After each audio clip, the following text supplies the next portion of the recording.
You need something just crazy, stupid lightweight for like SUV towing? Or are you looking for something that gives you the peace of mind of like, I don't want anything with like a structure where there's wood that could rot out of it? This little guy might be just the thing.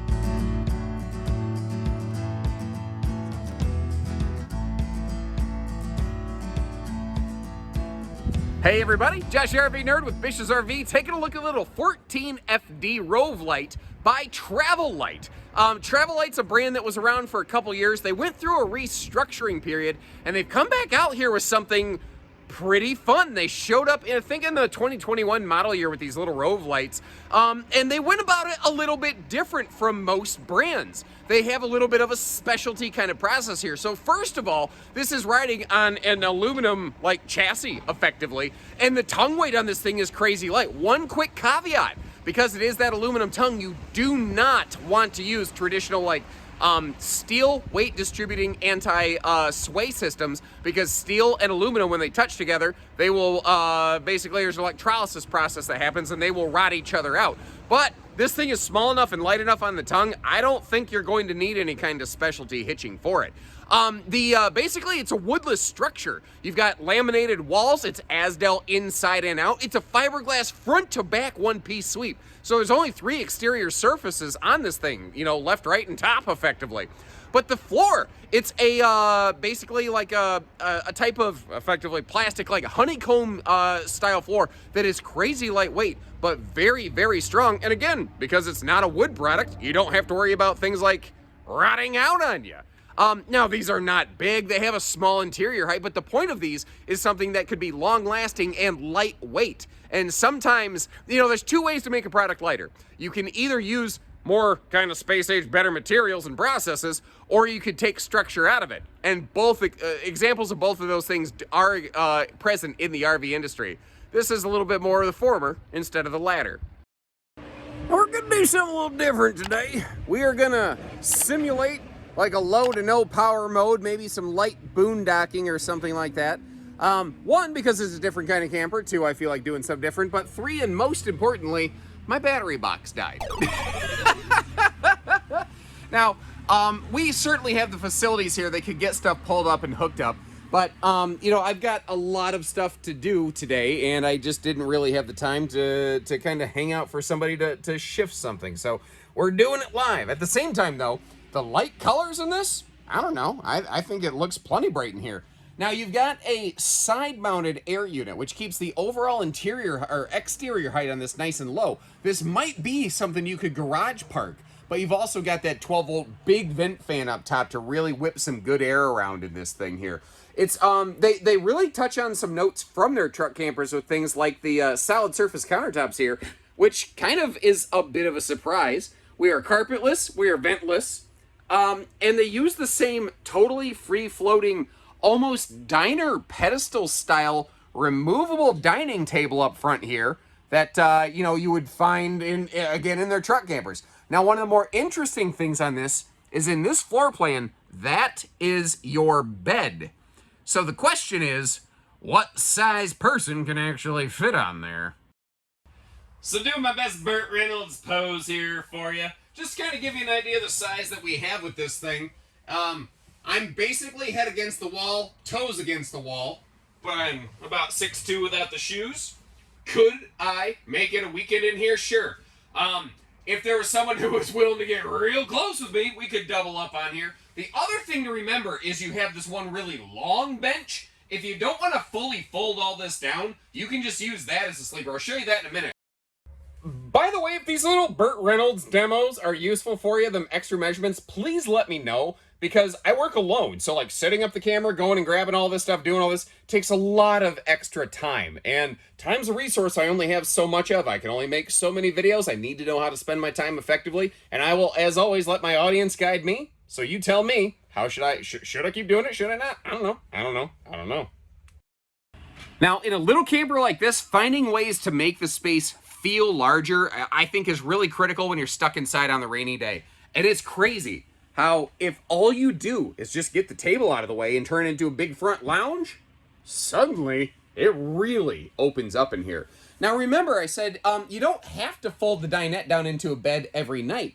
What if you just take those back cushions off? Remember that cushion right there was 55 inches long? Well, that means that this whole thing is 110 inches long.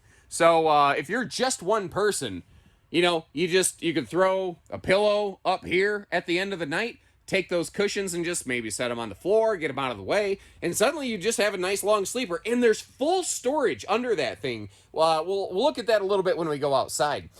They did a good job, I think, putting windows where they could on this one. I feel on the inside like I wish I had a window there, but I think the awning arm would be blocking that, so I don't think that was possible.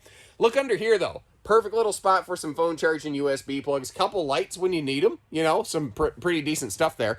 Now, the roof of this, by the way, it is not laminated, but it is not stick-built, so kind of keep that in mind as well.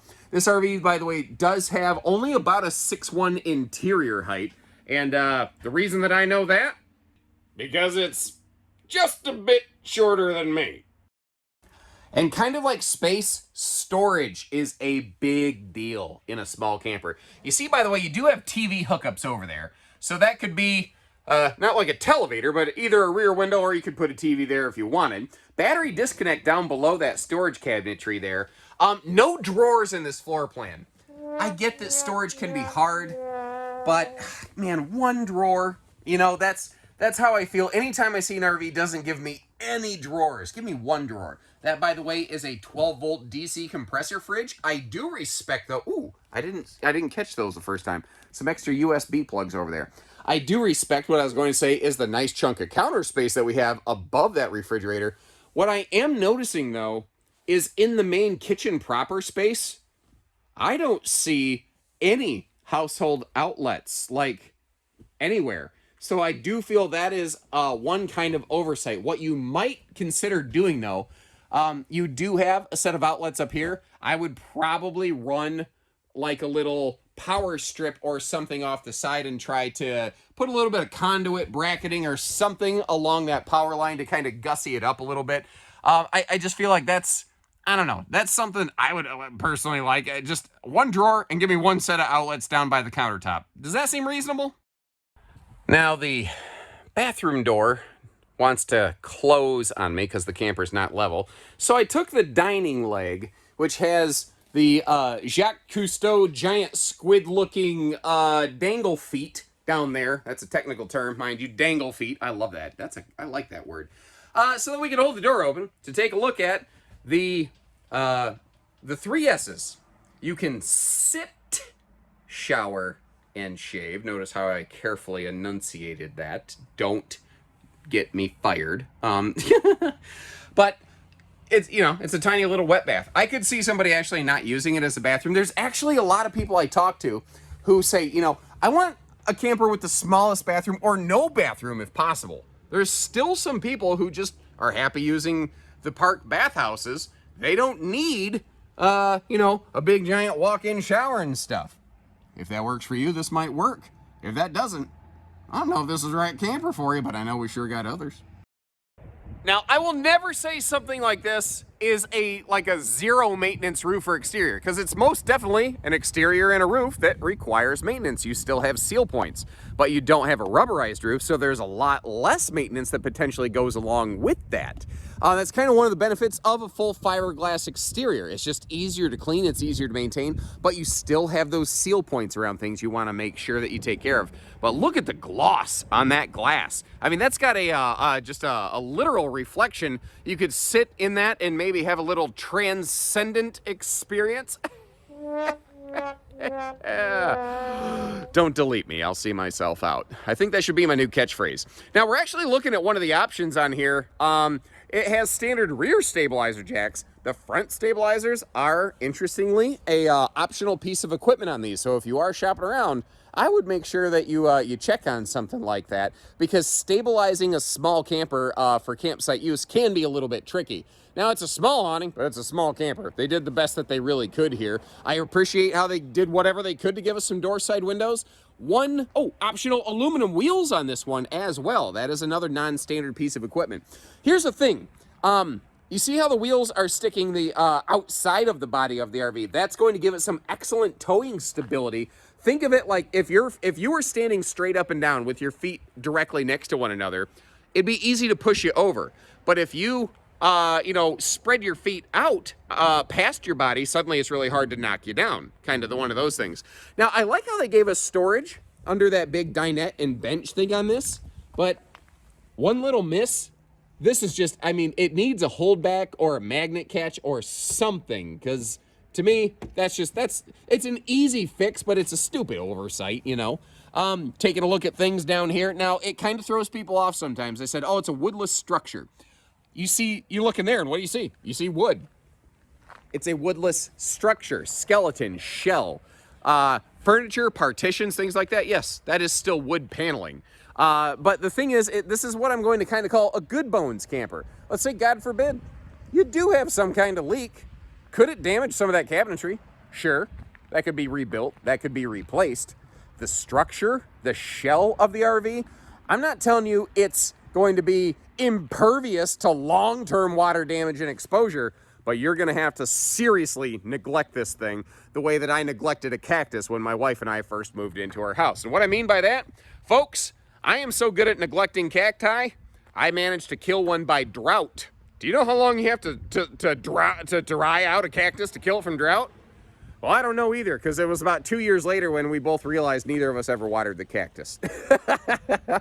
Again, up front here, we've got a totally different, like, aluminum chassis, not a steel chassis made by most manufacturers. It's not made to be a big-time, like, off-grid, off-road solar camper. But if you got a little portable panel, you could plug one of those in there. And something else that's very cool on this, that water heater right there.